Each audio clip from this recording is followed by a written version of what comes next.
আলহামদুলিল্লাহ, আমার পাট শাক হয়ে গেছে। ছোট চিংড়ি দিয়ে পাট শাক রান্না করেছি, অনেক সুন্দর হয়েছে মাশাল্লাহ।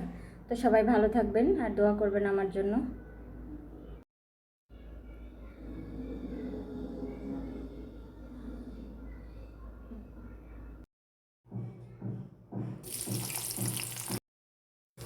আজকে পাটের শাক রান্না করব চিংড়ি মাছ দিয়ে। তো আমি এখানে পেঁয়াজ আর কাঁচামরিচ তেলে দিয়েছি, এটা একটু ভাজবো। এটা একটু ভালোভাবে ভাজবো আমি। ভাজার পরে এখানে আমি চিংড়ি মাছটা দিয়ে দিব। এই যে আমি এই ছোট চিংড়িগুলো, এটা হচ্ছে দেশি চিংড়ি, এটা আমি দিয়ে পাটের শাকটা ভাজবো।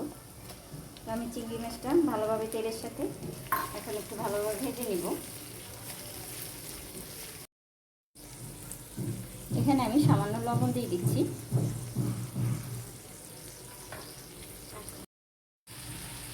এখানে আমি দিয়ে দিচ্ছি আদা রসুনের পেস্ট 1 চামচ পরিমাণ দিয়েছি।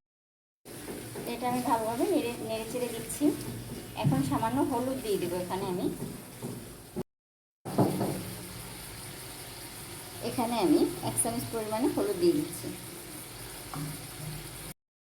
এখানে আমি এখন কষানোর জন্য সামান্য পরিমাণে পানি দিব, যাতে মাছের গন্ধটা না থাকে। এখন আমি 5 মিনিটের মতো কষাবো। 5 মিনিট লাগবে না, 2 মিনিটের মধ্যে হয়ে যাবে।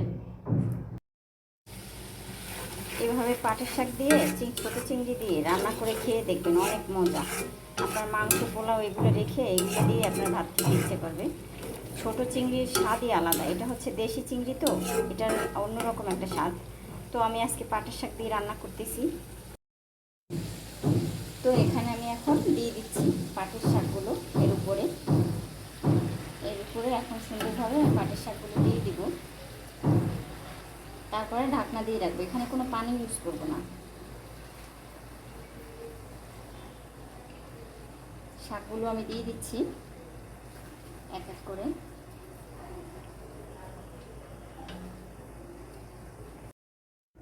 এই পর্যায়ে আমি ঢাকনাটা দিয়ে দেবো। এখন এখানে আমি পানি ইউজ করব না, তো ঢাকনা দিলেই আপনার এটার পানি বের হবে এটা থেকে। দেখেন কতটা পানি বের হয়েছে এখান থেকে। তো আমি এখন এটা উল্টে পাল্টে দেবো শুধু।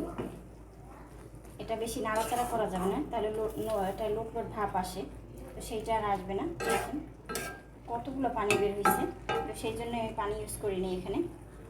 তো আবার আমি ঢাকনাটা দিয়ে রাখলাম।